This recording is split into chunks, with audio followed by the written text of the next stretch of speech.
Hello hello hello. Welcome to unplanned podcast episode 2, जहाँ पे मैं आप लोगों को अपनी अनप्लान्ड लाइफ के बारे में बता रही हूँ। अभी यहाँ पर लास्ट एपिसोड में आपने सुना था कि मेरा रिश्ता तय हो जाता है एक अनप्लान्ड तरीके से, और फिर उसके बाद ये बात है मार्च 2015 की।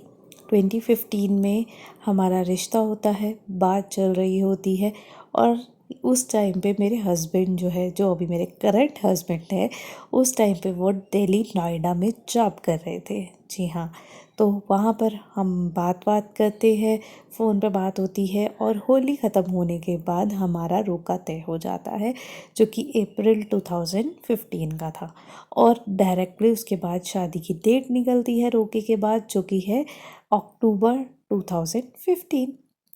अब यहाँ पर हमारी शादी की तैयारियाँ चल रही हैं, और मैं यहाँ पर जॉब भी कंटिन्यू कर रही हूँ, क्योंकि मुझे ये पता था कि मुझे नेक्स्ट ब्रांच नोएडा में शिफ्ट होना है आफ्टर अक्टूबर। तो जैसे कि लाइफ चल रही थी, वैसे काफ़ी हनीमून पीरियड चल रहा था, और शादी की तैयारियाँ भी चल रही थी। मैं दिल्ली से अप डाउन कर रही थी शादी की शॉपिंग के लिए, क्योंकि मुझे ये था कि मुझे तो पास में ही जाना है, और मतलब दिल्ली से शिफ्ट होकर मुझे नोएडा जाना है, तो इतना ही काम था। तो ज़्यादा इतना मेहनत, मतलब तब आपको पता ही है शादी की तैयारियों में कितना ज़्यादा एफर्ट लगता है। देन एकदम से मेरे हस्बैंड का बहुत पुराना इंटरव्यू क्रैक हो जाता है, जो कि उन्हें पुणे भेज रहे हैं, जो कि हमारी शादी से पहले कभी उन्होंने दिया होगा। और मुझे पता चलता है कि मुझे पुणे शिफ्ट होना पड़ेगा। जैसा कि मैंने बोला, मेरी ज़िंदगी तो अनप्रेडिक्टेबल अनप्लैन्ड रहती है। तो हमें ये चीज़ पता लगी थी अगस्त में, नहीं, जुलाई एंड में। तो जुलाई एंड में वो वहाँ पहुँच जाते हैं, इवन अपने बर्थडे से पहले। और मेरे हस्बैंड का बर्थडे जुलाई में आता है, तो वो वहाँ पहुँच जाते हैं पुणे। अब पुणे, अब सारी शॉपिंग मुझे अकेले करनी है। इवन मैंने अपनी एंगेजमेंट रिंग, उनकी एंगेजमेंट रिंग, सब कुछ अकेले अपने पेरेंट्स और मतलब इन लॉज के साथ किया था। और ऐसे हमारी वीडियो कॉल पे शादी की शॉपिंग होती है। तब इंटरनेट का कनेक्शन भी हमारा माशाल्लाह होता था, 3G आई गेस चलता था उस टाइम पे। 2G या 3G का ट्रेंड था, 2G का ट्रेंड था। तो 2G में आपको पता है वीडियो कैसे आती है, वैसे ही चल रही थी। तो ऐसे करते करते शादी का टाइम आ गया। शादी का टाइम आ गया और हमारा हनीमून प्लान हुआ शादी से पहले कि हम बाली जाने वाले हैं। तो बाली की सब चीज़ें हमने प्लान कर रखी थी, जस्ट टिकट्स बुक होनी थी। और मेरे हस्बैंड छुट्टी लेके 15 दिन पहले ही घर आ गए थे, क्योंकि शादी के बाद इन्हें 3 हफ्ते की छुट्टी मिली थी, 4 हफ्ते की, 1 महीने की छुट्टी मिली थी। तो हमें ये था हम बाली से घूम के वापस आ जाएंगे। छुट्टी तो नहीं मिली थी, वर्क फ्रॉम होम मिला था बाय द वे।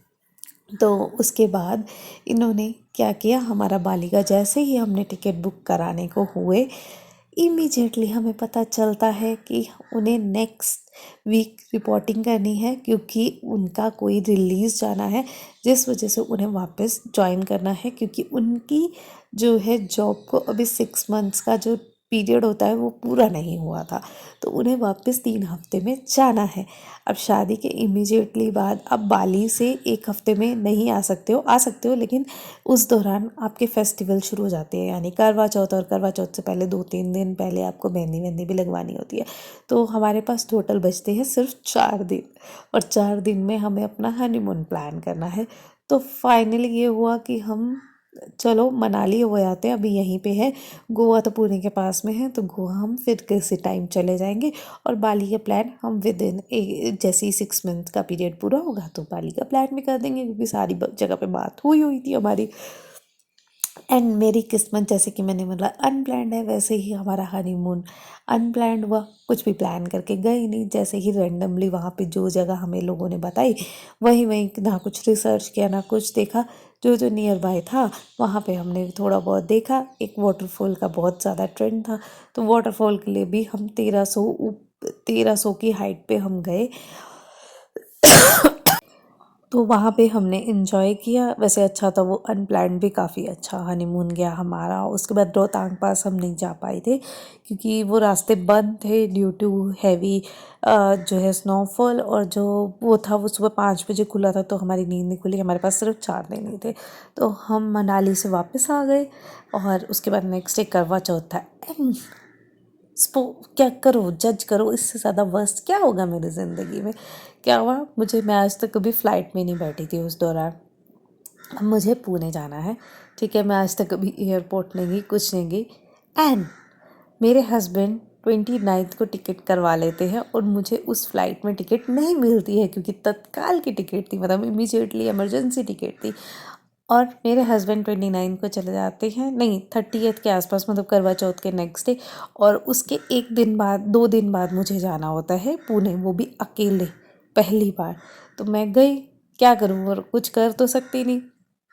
जैसे कि बोला, ज़िंदगी में तो ऐसी तैसी भगवान ने लिखी हुई है, पर जो भी करता है एक्सपीरियंस के लिए करता है। मेरी लाइफ में बहुत सारी चीज़ें अनप्लान्ड रही है, लेकिन एक एक्सपीरियंस, एक लेसन सीख के मैंने किया है, जो आगे मैं आपको धीरे धीरे अपनी लाइफ के बारे में बताऊँगी। अभी जस्ट मैं एक मोटा मोटा आपको स्टोरी बता रही हूँ। देन उसके बाद मैं पुणे पहुंचती हूँ। पुणे पहुंचने के बाद क्या होता है, पुणे पहुंचने के बाद जैसे ही मैं घर पे आती हूँ, मेरे हस्बैंड लेने नहीं आते हैं, क्योंकि उनके पैर में चोट लग जाती है। एयरपोर्ट से अकेले मुझे घर आना है, क्योंकि मुझे पता ही नहीं है। डायरेक्ट वो टैक्सी बुक करवाते हैं, और उसके बाद मैं घर आती हूँ। और जो मेरी हाउस हेल्प थी, उनसे मैं फ़र्स्ट टाइम मिल रही हूँ, और वो मराठी में कम्युनिकेट कर रही है, और मुझे कम्युनिकेट करना नहीं आ रहा है। और मेरे हस्बैंड जो है वो डॉक्टर के पास गए हुए हैं। वो की रख के गए थे, क्योंकि हमारी हाउस हेल्प के पास हमारी की रहती थी, पहले वो कुक भी थी हमारी। तो बस ऐसे ही बात बात करते हैं, मैंने उसको बोला हिंदी में बोलो, फिर उसने हिंदी में थोड़ा बहुत टूटी फूटी हिंदी में मेरे साथ बात की। और उसके बाद ऐसे मेरी ज़िंदगी चल जाती है।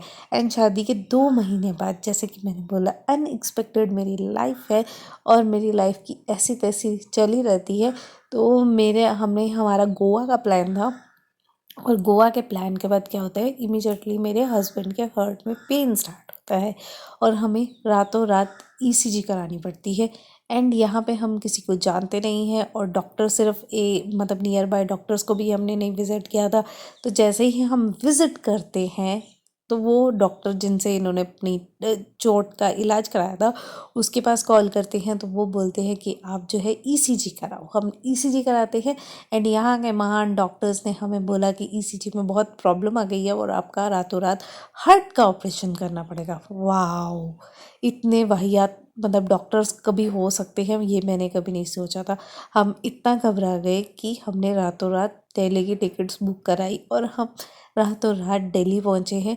नेक्स्ट मॉर्निंग टेंशन में दिल्ली एस्कॉर्ट जाते हैं, और वहाँ से हमारा दोबारा से मेरे हस्बैंड का ईसीजी होता है, सब कुछ होता है, एंड एवरीथिंग इज़ नॉर्मल। सिर्फ एसिडिटी था, जस्ट बिकॉज डॉक्टर ने डरा दिया।